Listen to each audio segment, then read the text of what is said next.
ஒரு எதையுமே நம்ம செஞ்சிடலாம் அப்படிங்கிற அளவுக்கு ஒரு தைரியமும் உங்களுக்கு இந்த வைகாசி மாதம் வரும்.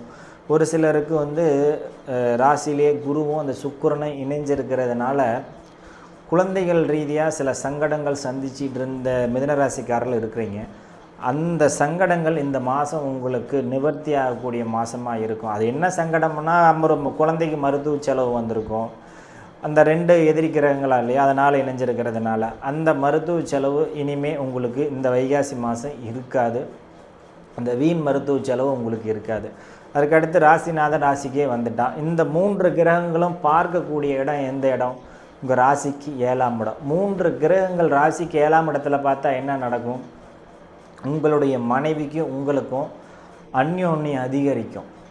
கணவன் மனைவி ஒற்றுமை அதிகரித்து குடும்பத்தில் ஒரு மகிழ்ச்சி பிறக்கும். கணவன் மனைவி ஒற்றுமை அதிகரித்தா மகிழ்ச்சி மட்டும் பிறக்காது, உங்கள் வீட்டில் குழந்தை செல்வமும் பிறக்கும். ஏன்னா கணவன் மனைவி ஒற்றுமை அதிகரித்தா உங்களுக்கு புத்திர பாக்கியம்